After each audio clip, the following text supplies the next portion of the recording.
we naturally, a lot of us want to jump in there and tell people what to do Mhm. and say, hey, do this, do that. And that is not coaching. Yeah. Coaching in its purest form is asking great questions to help somebody get from where they are to where they want to go. The collaborative entrepreneur. Since 2019, the coaching industry has seen a 62% financial increase. Get this, reaching $4.56 billion in annual revenue. That's crazy, right? So from 2019 till the latest statistics just starting out 2023, we're now in 2024. So those statistics might even be elevated since then. But also the industry, the coaching industry has seen a 54% increase in coaches in that length of time too. And so you're wondering maybe, what is coaching? Do I need coaching? Could I be a coach? All those questions I wondered myself back just before 2019. That is until I met our guest today.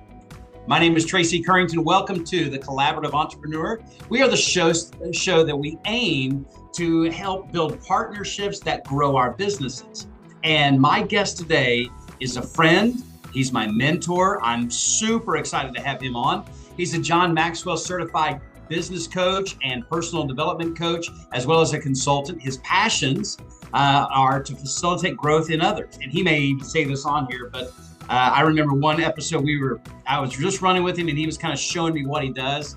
And we got out of one client, and I didn't get to sit with him on every aspect of the client because some of it was, personal reflection, but in the business sense, when he came out of the call and we were sitting in the car and he kind of, got the car ready and the seatbelt on and he just kind of sat there for a second. I'm like, we going to be moving? And he just kind of like let out this sigh. And then he turned and looked at me, and with the glossy eyes, we were about to cry. He said, "That's why we do what we do, Tracy." And that image, it never left me. There's something powerful in the process of coaching, and I am so excited to have him on this show. Just a couple of things. I mean, naturally gifted, natural strengths, inspiring, encouraging others, building on their talents, and really, he doesn't look for the easygoing clients. He really likes the dominant, like in your face, this is what I want, control of everything type clients. And he's really good at connecting with those kinds. It's just a unique combination of natural strengths as well as developed skills that enable this man to provide effective coaching, effective training, and even effective speaking. I know our conversation today, we'll look into his story briefly, but what I want to learn is what motivates him in coaching, what coaching really is, some of the wins and the learns that he's had over the years, what he's working on today, and what he likes to accomplish in the future. We'll talk about those things. I know he's going to add great value to us on the call today, as he has added value to me over the course of the last 5 or 6 years. And I'm really grateful to have him as my mentor and as my coach. So here today, welcoming to the call, Brawn Lide. Brawn, welcome to the call today. Hey, Tracy, so glad to be here. Excited to be on here. Excited for your journey and excited for the growth journey we've been on together of adding Yes. value to others. Yes, and it has been a journey, and mine. I felt like my journey coming into the coaching industry was rather rough and bumpy. I'm not sure that I was like a gravel road with a lot of potholes. I mean, there was a path there, but I don't want to get into my story about it as much. But I think my story is connected in some ways because what I did not know what coaching was. So provide us with, what is coaching? Okay. And man, there are so many definitions out there. So my definition comes from a purist in the coaching world, right? To where true like coaching in its purest form is asking questions of the individual to help them discover their own truth. So it really pulls out this idea, am I a consultant? Am I a trainer? Or am I trying to mentor somebody? Or am I truly a coach? And it's been a really interesting journey through my coaching process of learning that and in my coaching development. I went through some grueling exercises where I coached in front of 200-300 people on the telephone line, and they could all tell me what I was doing wrong. It was not easy. And because we naturally, a lot of us want to jump in there and tell people what to do and say, hey, do this, do that. And that is not coaching. Yeah. Coaching in its purest form is asking great questions to help somebody get from where they are to where they want to go. And that means that I don't have to know what I'm coaching someone about in order to get them to where they want to go. A lot of people confuse this because they see coaches as somebody that coaches in football, coaches in sports, and that kind of stuff. So we can dig into that a little bit more if you want. In its purest form, though, it's asking questions to help the client get clear on what they want and where they want to go, and what are some options on how to get there and unleashing their inner potential. I love that definition. Of course, I patterned after that same definition because that's the definition you taught me, and I had to come about that. I wanted to. I'm not sure. Maybe you could help me understand myself even better in those early days when you were mentoring and coaching me and helping me to become and hone that craft. I think I wanted to help people solve their problems for them, and I find that there's a lot of people that claim to be coaches and they're more consultant like, or they're trying to, that's the problem's a nail and they're a hammer and they're going to solve the problems for that. Do you find that same thing to be true? I mean, it can't just be me, right? No, that is the majority. And again, there's nothing wrong with that. Just the clarity that I'm paying you either to mentor me or train me or consult with me, or are you truly a coach? Like, just the clarity. And again, you can call yourself a coach and tell people what to do. You're just not doing it in the purest form and going to help that person find their truth and their biggest potential. They're going to hit the lid on your potential, right? If you're teaching them and not going to find their own truth and their own lid and their potential. And so we limit them. We truly limit them if we start thinking like, hey, it's got to be my answer. It's got to be what I know versus what they know inside. Yeah, that's awesome. Brawn, what is the, I know the story. I know most of the story, but oftentimes when I ask somebody that I know on the call, they're going to shed light in an area of their life that I didn't even know about. So what's the backdrop? I mean, coming into the coaching space, when did you come in? How did you know that that's what you wanted to do? I mean, because you've been doing this for well over a decade now. And I mean, before it was like mainstream, you were in that space. And so walk us back through that. Let's have that backdrop. How I got here. So my wife and I, so part of the engagement process was we were going to go down and plant a church down in Austin, Texas as full-time volunteers. And I was a mechanical engineer. And so mechanical engineering, working with people, a little bit different, right? But I had been going through a coaching process with Dan Miller. He just passed away, one of my amazing mentors. He helped Dave Ramsey get started. He mentored me into finding out more of who I was and how I was designed, and coached me as well, asked great questions to help me find my truth. And while we were down there planting the church, we were full-time volunteers. And I wanted to take my wife out on dates, but we were running out of cash. We had 3 kids, had grown to 4, and we're about to have our 5th. And so I wanted to earn some extra money, so I started tutoring people. And when I started tutoring people, they started asking for more, because what I would do is connect with the individual. And they wanted me to help them grow in life coaching. And then they wanted me to work with their family. And then I started working with their family, and the mom or dad wanted me to work with their business. So it just started growing from there. And at that time, I was doing a little more of this mentoring, teaching versus coaching, because I hadn't had the coaching training. But that's what got me started in the coaching world. And since then, that was back in 2011. I've done around 13,000 sessions now. So it's been, and again, that is huge. Congratulations, 13,000 sessions. Yes. So after 10,000, you're supposed to know what you're doing, right? Yes. And so I do a lot of individual coaching and group coaching, which I call my mastermind groups. But in it, it's the same concept. It's Am I asking questions to help them get to their truth? Mm. And Tracy, I'm going to share this a little bit in my growth journey. What was really hard for me in this coaching was knowing when I can go in and out of the coaching role. And you know this because we've worked together. So like if I'm working with somebody and they get stumped and I have information, I just need to let them know, hey, you know what? I would love to help you continue to move forward. I know your stuff right now. Can I jump out of the coaching role and share some things that I've learned? And I'll share those things. And then after I share them, I'm gonna jump back in the coaching room. I know I just gave you some advice. You can throw it in the trash can if you want, because I'm not stuck to it. That would be stuck to my truth instead of the person's truth in front of me that they're going after.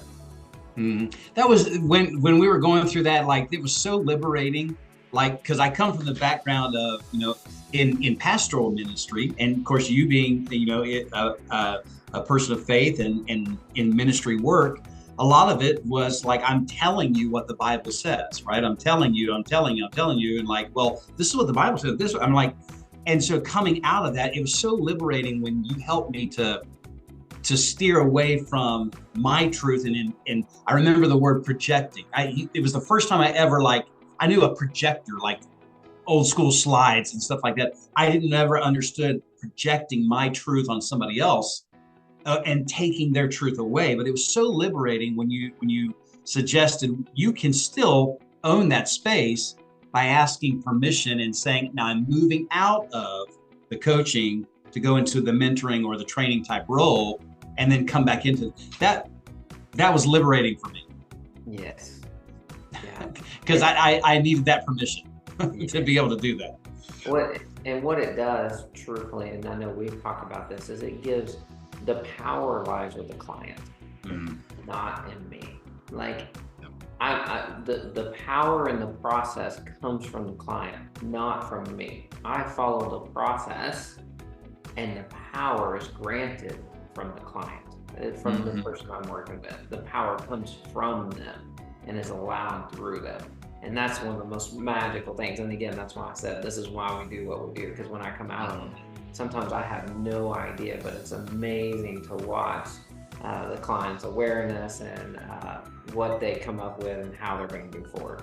Yeah. I didn't know at that time, that moment, I know how it made you feel, just because, like there was nothing shared except for, this is why I do what I do. And I could tell there was like, I don't know how long you'd worked with the client, what the discovery was, but I now know like what it feels like to have witnessed, been alongside for the journey and see that, and then them get the results that they were looking for. It just, you're right. I come out of coaching calls now, I'm like, this is why I do what I do. I get it now. I don't think I got it before. Well, tell us about your connection with John Maxwell. So from Dan Miller and the ministry, and then tutoring and so forth, where was the connection of John Maxwell? So during that time, I thought I needed to come up with a curriculum to take people through. and again, this is a little bit of a backstory for those of you listening here, but it's pretty amazing like how it worked out. So the John Maxwell team was coming out, which was going to certify us in 5 of his books to use as curriculum to coach people. And I kept saying I was going to write some curriculum. Well, no, I'm not going to write curriculum. That's not my gift right now. And so anyways, I looked at that. And again, this is a growth area for me. I was like, no way I'm going to pay that for that certification. I can just go buy those 5 books and read them and I'm good to go. I had a scarcity and poverty mindset back then. I did not, I had a lot of work to do to grow, and that's part of what the Maxwell team mentored me in, and is my mindset. And luckily I had a mindset coach that truthfully helped me grow my mindset around that. So anyways, the Maxwell team came out and certified me in that. And it was going to be a significant investment. I said we were full-time volunteers. I didn't even have enough money to take my wife out on dates. That's why I was tutoring. Yeah.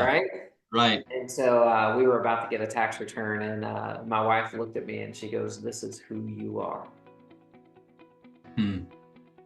I know this is what you were made for. Let's take this tax return." Again, no income, 4 or 5 at this time, 4 kids, I believe, and took that tax return and invested it in myself and the development. And so since then have been, the 13,000 sessions is nothing compared to the amount of time I've been mentored and coached through the Maxwell leadership team over the last 10 years, twice a year.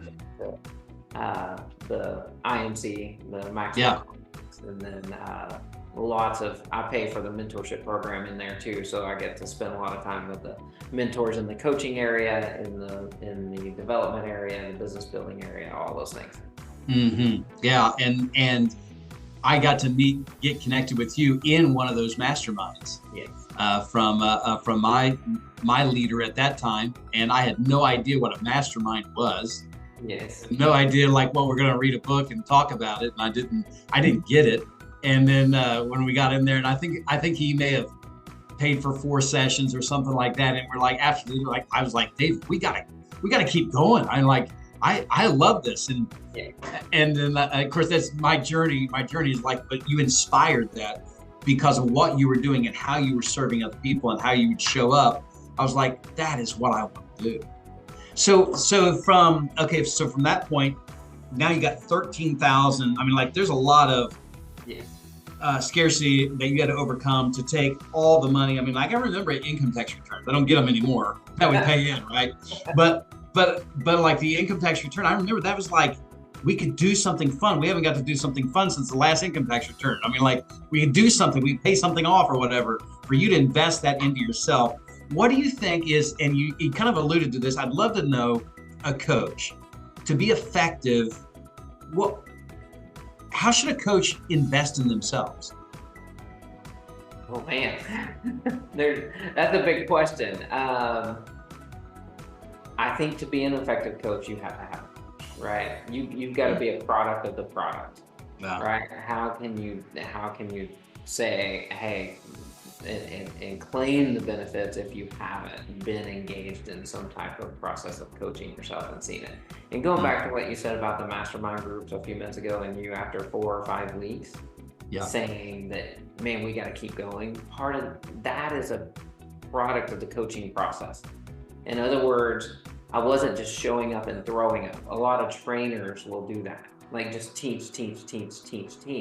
I was asking questions to connect the material to the participants where they could take it and apply it for the next week, right? So I just want to, wrap that up. And since you brought up, wanting to continue on, it's because of the coaching process and that it was applying to you.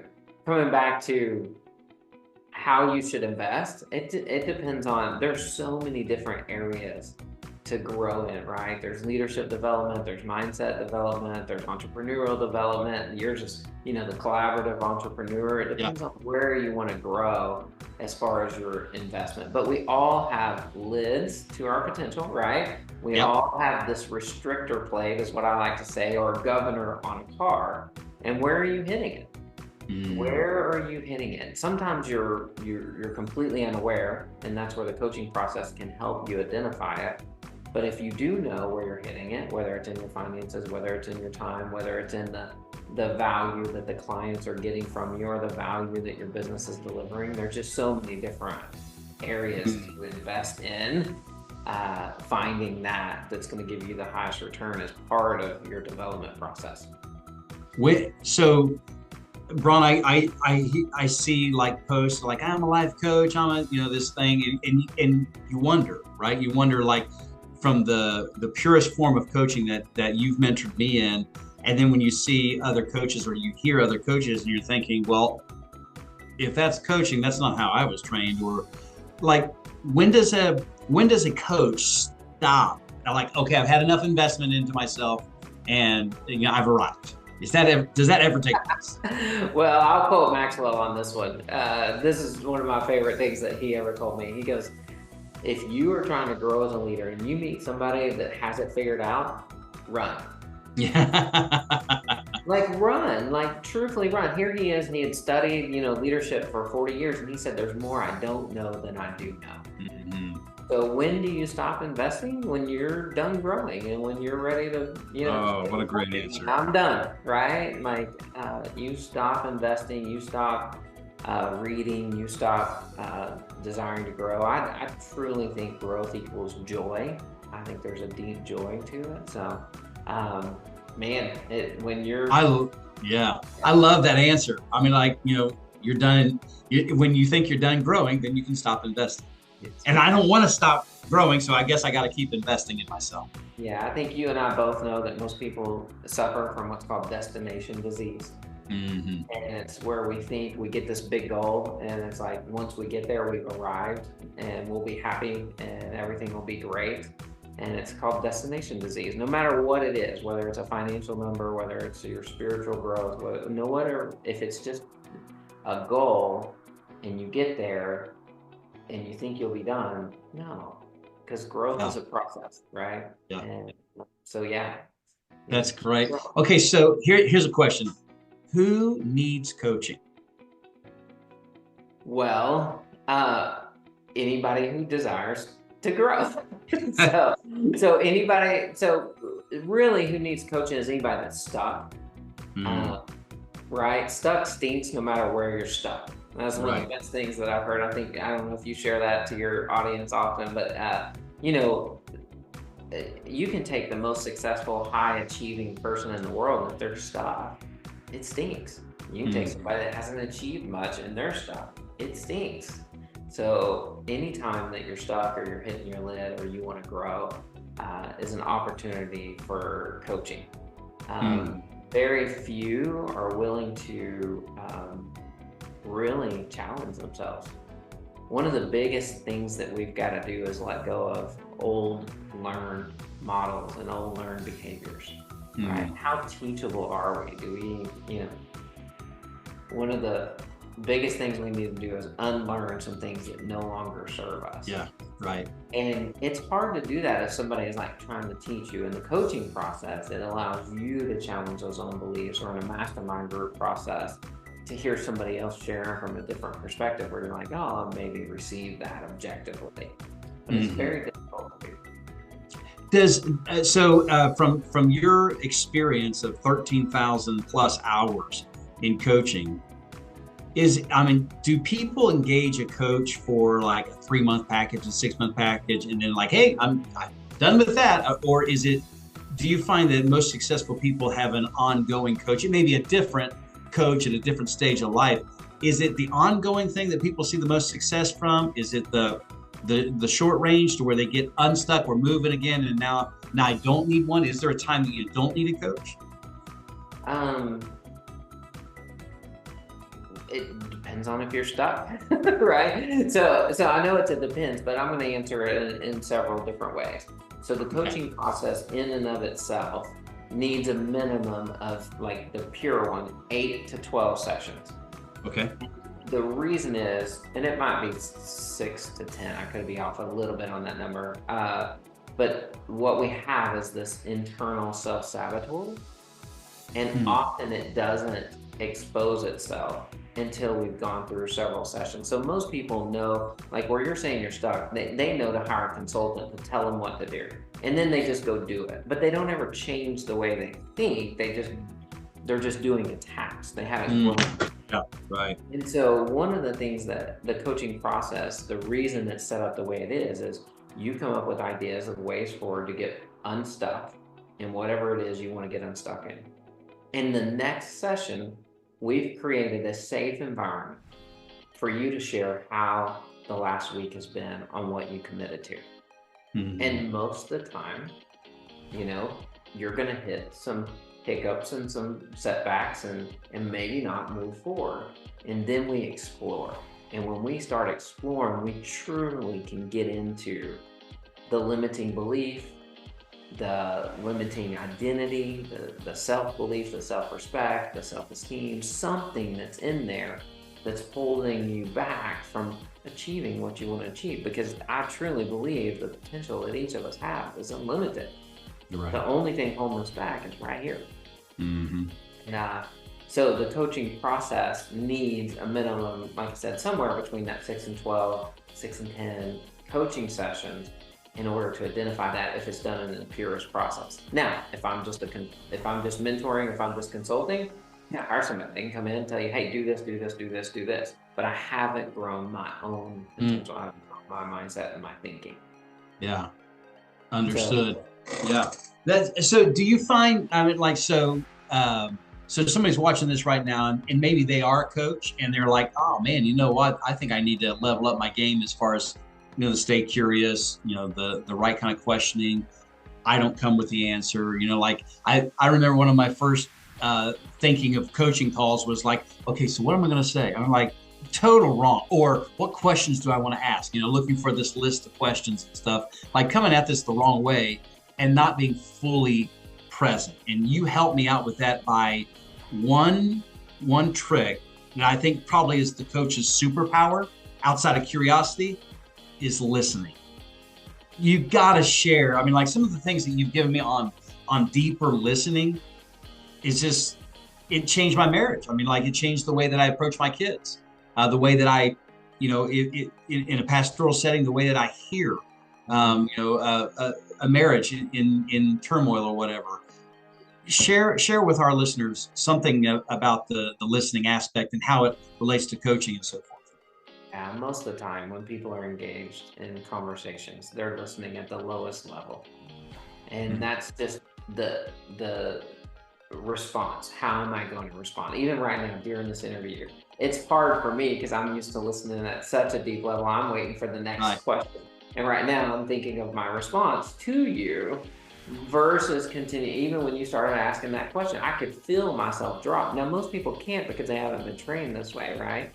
But we're not listening at the highest level. When I said that I'm asking questions, the question is given to me when I'm listening at such a deep level. Level 3 listening is what it's called. Level 3 listening is when you are paying attention to skin tone, into breathing, into eye movement, into physiology, into the depth. I think I mentioned breathing already, the tonality. Like everything in there, you're listening. You're listening at such a deep level. And very few people have ever been listened to at the level that a coach can listen if they've been trained well. If they're not just thinking about themselves, right? And they're not just thinking about, I want to give the answer, but they're thinking about truthfully connecting with you. Very few people. And there's a quote, I'm not going to remember it right now. Listening is so closely equated to love. People don't know the difference. Yeah. If you're listening at that level, they don't know the difference. Like very few people have been listened to truly be understood, heard, and to ask a question that's for them. Not to refute them, not to defend, not to give them an answer, but it's just for them. So that's the highest level of listening, level 3 listening. Yeah. How do you, what are some of the signs that like you're not listening at that level? Yeah, I mean, you haven't really engaged that person. So one that everybody will understand is like if somebody comes up and starts talking about their favorite vacation spot, you instantly go to your favorite vacation spot, or if you've been there before, right? Like, so they go, hey, I went to Colorado, and you're thinking, oh, I went to Colorado too. You took the role, you took the lead role, right? And so you're listening at a higher level when they tell you about a vacation and you start asking more questions to understand more about it. Versus, oh, I've been there too. And then the conversation goes back and forth and stays up here instead of going deeper to understand more. Did that answer your question? So I went back in time. I went back to like the early part of 2019 and I'm thinking like, I remember when Brawn shared that with me as far as listening at that level. I thought I was honoring them by keeping the conversation going. And when you took your phone and you had it recorded and you brought me back into it to help me and teach me, I took it away from them. And I felt like I was a thief. I mean, like that's how I don't like stealing and theft and stuff like that. And so I'm not that person. And when you said you took that away from them, I went to this like, like this burglar type thing. Like, oh my goodness, I did. Like my story trumped their story because like I'm more important. And like it felt so horrible about that. And that's I wanted you to share about the listening aspect because that I needed that. I didn't want to take the stories from my kids or from my wife. I wanted it to be their time that they get to shine like. Yeah, and I know we've talked about a lot of things, but as I've grown, like you said, this serves me so well. And to sit down with my spouse and to listen at the highest level. Again, most people know the difference between, and most people are playing ping pong, right? Mm-hmm. Yep. And it's, do I catch the ball and do I understand it? Yep. That being said, if you want your spouse to feel love, listen at the highest level. Ask questions for understanding. And it is amazing what can happen. Okay, so what about the art of curiosity? Because I know this is attached, like, you're listening at the deepest level when that's where the question comes from. Like, I didn't have to write down, okay, what would be a good coaching question? I'm like this list of coaching questions, which was a trap. And I think you even said, like, that's a trap. You don't need those if you're listening at the right level. How does one create? Is it just through listening alone? How do you stay curious? Yeah, so again, it's interesting. Mechanical engineering, the reason I'm a mechanical engineer is because I was so curious. So one of the things that you're looking for in a coach is curiosity, exactly what you're bringing up. And so you can study questions, because a good coach is not going to ask a closed-ended question. So most people that ask you questions, they're going to ask you a closed-ended question. It's going to be a yes or no, and it's also going to be a leading question. So those questions are not good. Closed-ended, leading, and even using the word why. Yeah. Why is one of the worst questions. Most of the time when people ask why, instantly defensive, they're judged, why'd you do that? Now, if I have a ton of rapport, well, like with Tracy and I, we have a great connection. I can look at Tracy and say, hey, I wonder why you chose to go through that. Or why you chose, and my rapport is there where I can actually ask that question, but my tone has to change too. So coming back to the questions and how you can study the form of questions and the structure of questions. You just don't want to be repeating a question, because if I'm going from my memory, the question hasn't been given to me in the moment. I'm not listening at the highest level.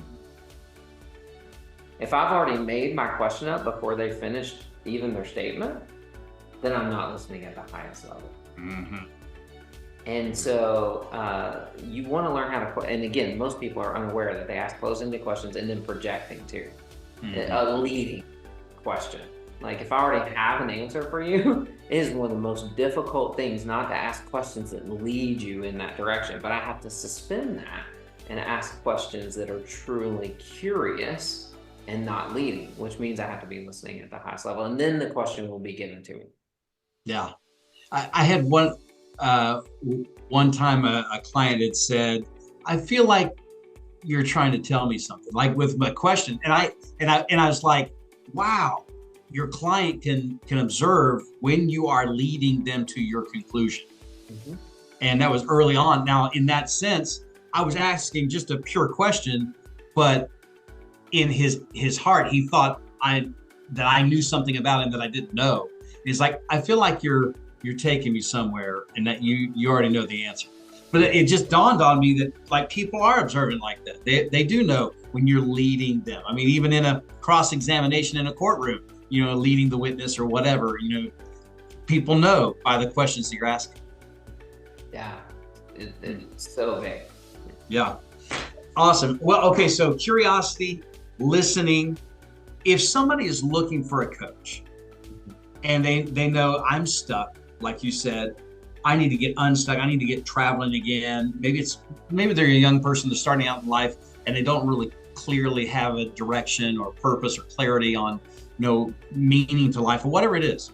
What should they look for in a coach? Like, how do they secure one? Just because they call themselves a coach, or, is there some kind of criteria that somebody should look for? If somebody's looking at this, like, I think I may need to get a coach, what should that person look for? I would ask them about their coaching process and ask some questions. Because again, there are there are people who can go through certifications that still do not get coaching. So one of the things, like in the program I went through, we even got partnered with coaches, and they had to start making it a requirement that they had went through the entire curriculum, because they would get on the call with each other, and it was just mentoring, it was just consulting, it was telling people what to do. Is the exact opposite in this part. So you need to interview and say, what do you believe coaching is? How do you work as a coach? How, just asking questions, just because they have a certification, I think some of the best coaches may not have certifications, and some of them may, right? So it's not just a certification. And then if it was me doing it, like, what kind of results have they had? Who have they helped? How have they helped? Is there, some social proof or some testimony behind it? So asking them questions around it. Now, do they have to have help, and should they have been able to help somebody in a certain area? Not necessarily. That's why I said a coach. Like some of the best coaches, and there's a book, I'm trying to think of what it's called, like a guy went and helped, he'd never coached tennis before, but he used the pure coaching process and helped these tennis players at the top of their game improve tremendously just by asking questions. So instead of telling them to do it a certain way, he asked questions around, what do you think happened when you hit the ball the way you just hit the ball? What do you think you could do differently? What do you think? And they started processing ideas and helped them really up level their game. I don't think if there's anything else that pops up to me as far as looking for a coach. Evidence in their own life that they go through where they've been stuck before. Right. So I've already mentioned several things on this one, that was since we've been talking. But I talked about having a poverty mindset, a scarcity mindset, a different viewpoint, a different way of looking at things. I haven't talked about how my kids became my leadership development program, because that was a paradigm shift. That was a coaching moment from Maxwell to me. Was like, hey, you know what? If this book hasn't impacted you, it's not going to impact anybody else. And so I used to think, leadership development program, I was supposed to develop my kids. I didn't see my kids as identifying my lid of leadership, identifying my limits of leadership. And so I changed it. And every time I got frustrated or I felt like my kids didn't listen to me, or I felt like something was going wrong, it was an opportunity for me to grow, not for them to grow. And so, go ahead. I love that. I love that dynamic. My kids have done a great deal of working on me to become a better father. Yes. By helping me to identify where my lid is. And when you see it, when you hear it, and like you're the adult and you're like, okay, that was wrong. Please forgive me. I should not have said that. This is what I intend to say. And I've had to do that a couple of times, but I hear myself saying it. But before that, I wasn't listening to myself much before entering into this space. And of course, that's, again, grateful to you. You mentioned something about that evidence in their own life. And I was just thinking, who coaches the coach? Like when the coach is stuck, maybe it's on a client, it's just like, I can't seem to get through to the client or whatever. What does a coach do? I mean, do coaches have coaches? Oh, yeah. Yeah. I'm getting more and more coaches as I continue forward. And again, some people have the ability to read a book and grow their mindset and challenge their mindset if they can think really objectively and they don't just cut stuff off. So, you're just looking for somebody that's willing to take themselves on, read, change, and grow so that they can give back to you. People can give what they do not have. And so but absolutely, coaches have coaches, right? Like there's so many areas. I know a lot of the things that I get coached on right now, and who coaches me in the different areas that I'm growing in and who challenges me. So yes, absolutely. Yeah, that's great. I love that, because I'm glad, and I probably don't have just one. I have you are my, I don't know if there's a general practitioner. I mean, I have run everything through you, and one of the things that I have to give you credit on this, like big praise, guys. When I ask Brawn a question, and he'll like, yeah, that's not in my wheelhouse. And he's like, I think one of the things that impresses me about you is that you're willing to say, I know you're looking for maybe some advice on this. I could lead you to this person, but I don't have that answer. It's just not my wheelhouse. And that's different, because I came from a generation of people that they were the answering machine. Mm-hmm. Whether it was the right answer or not, they were going to give an answer. And I thought it was very refreshing to have somebody in my corner that if they did not know, they'd just tell me. They wouldn't try to, there was no ego that had to be flexed or something like that. And I just want to say that was very, very kind of you to say. You're welcome. Yeah. When I don't know, I'm going to tell you. When I don't know. Yeah. And again, Tracy and I have had a coaching relationship and a mentoring relationship, and that was more in the mentoring role. Yeah. And hey, I can't mentor you in this area. I can coach. I can ask you good questions to help you find where to go, but I'm not going to have the mentoring in this. Or it was an area of my life, I think one of the ones you asked me about, I haven't developed in. I was like, hey, I haven't developed in this. I haven't been coaching this. I haven't, achieved the results that you're wanting to achieve in this area. Mm-hmm. I get a question about on the and I know you've got another coaching session right behind this one, so we'll come to a close here in a couple of minutes. But the coaching as a business, scaling the business, when you start to grow and you start to develop, is it something that scales to the millions? Is it something that scales to six figures? And you shared something with me about a year ago, just before one big event that you were holding on. You said you're like, Tracy, congratulations. I'm like, okay, what? I'm like, we hadn't even started the event. You made it into the top. I don't know, it was top 5% or 10%, whatever it was, of coaches in the world. I'm like, what? I didn't get it. As far as scaling, some scale and some don't. Talk to us about the scaling side of it, and then lead us into where you're going, what's on the next agenda for Brawn. Yeah, so the coaching business, and again, some of these numbers were from back with Dan Miller back in 2012 or so, but it was most people who called themselves coaches never made more than I think 48,000. It was under $50,000 a year. Wow. For the majority of the coaches, which again, I don't want to take away from any, 50 grand is still great, but most didn't make over that, the highest percentage. And so the 5% over that's where that 5% thing came from. Mm-hmm. So coaching in how you want to do it, again, everybody's different. Do you want to be an artist or an entrepreneur? You and I've had this we have quite a bit. I am an artist. I love what I do. It's every coaching session, every mastermind group is a brush stroke. And so if I move more into entrepreneurial, then it's more of how many of those paintings can I sell instead of making more paintings, right? Of the same one. Yeah. And so that really challenged me a lot. And that came from Seth Godin, and one of my mentoring sessions with Seth Godin when I was being mentored by him. And so it can be scaled anywhere.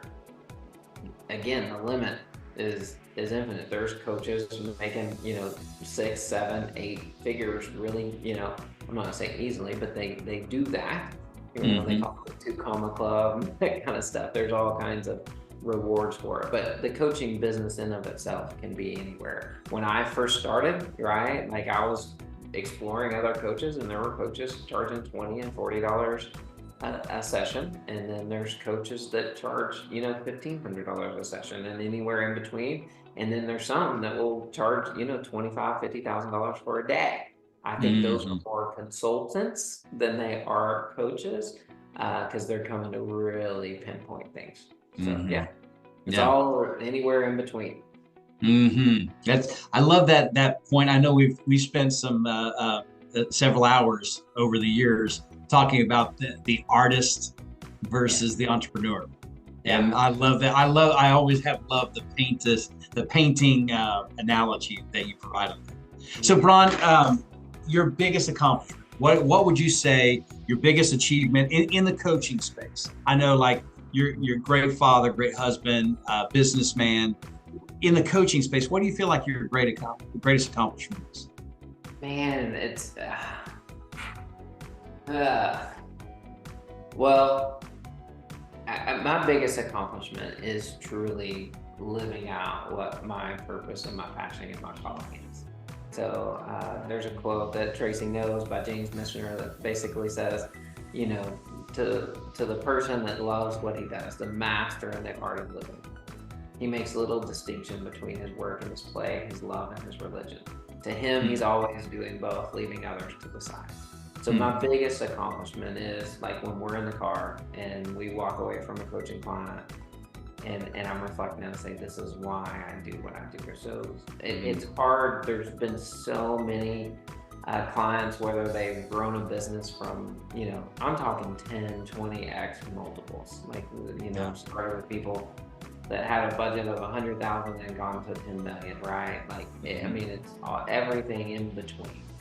And then I've worked with some people that have never made more than 25,000 a year, but their breakthrough was so amazing, right? In their purpose and their calling. So it's hard to say greatest accomplishment as a whole, but just living out my passion, my purpose, and my calling of adding value to others through the coaching process and facilitating growth, right? I would say, looking back and saying I've done 13,000 sessions when there was a time when I didn't know if I could make it to provide for my family, right? And to have people, you know, hear my voice and my authentic voice when I'm teaching now and wanting to hear more from it is pretty cool. So it's been a lot of growth. Yes, absolutely. And I get to be now a recipient of all that effort and all that work and all the financial investing you've done in yourself. Is there one lesson or a tip or a strategy that I haven't asked a question for that you would like to share with any of our viewers or listeners today?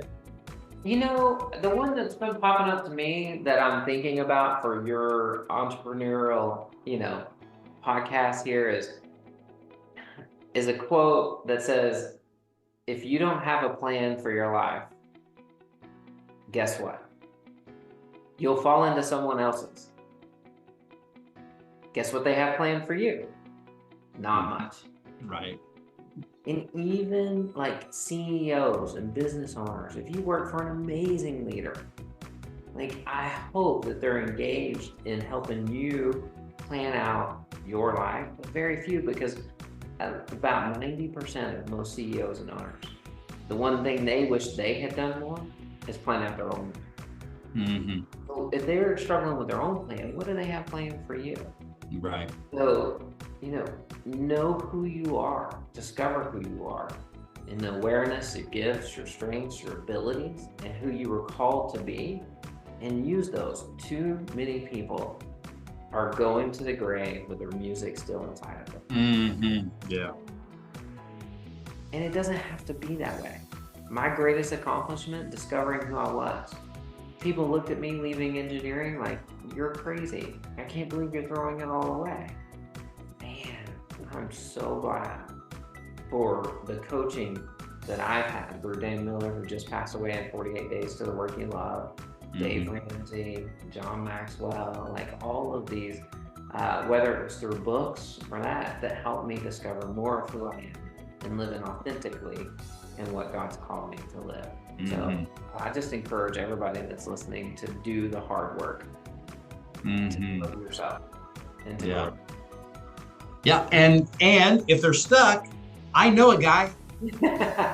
Brawn, how can somebody connect with you to either support you in what you do, or maybe they need to leverage and have a strategy session with you? What's the best way to them to contact you? Yeah, just brawncoaching.com. They can get it all on there. It's Brawn Lide or brawncoaching.com. They all come to me. Okay.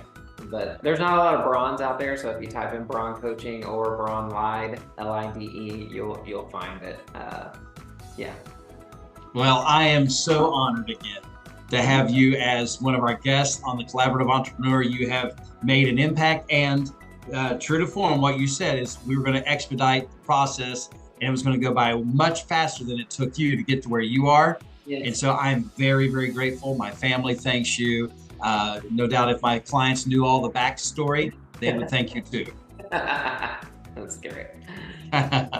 And by the way, viewers, thank you for joining us on this call today. And thank you for following TMC Coaching and the Collaborative Entrepreneur. You can learn more about me and what I do and how I might be able to help you. Just email me at tracy@tmccoaching.org. And so until next time, everyone, make sure you surround yourself with great mentors, great people, great coaches, men like Brawn Lide. They'll elevate your thinking and they can inspire you to dig deeper and do more with your life. Until next time, you guys. Thank you for watching this episode of the Collaborative Entrepreneur Podcast. Be sure to like and follow and turn on notifications for future episodes launching every Tuesday night at 7 p.m. Central Standard Time.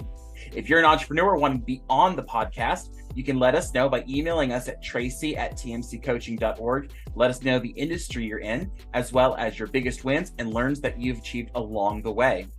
If you want to find out how you can work with Tracy in other ways, you can do so on all major social media platforms under 180 Turnarounds. You can also find us on our website at 180turnarounds.com.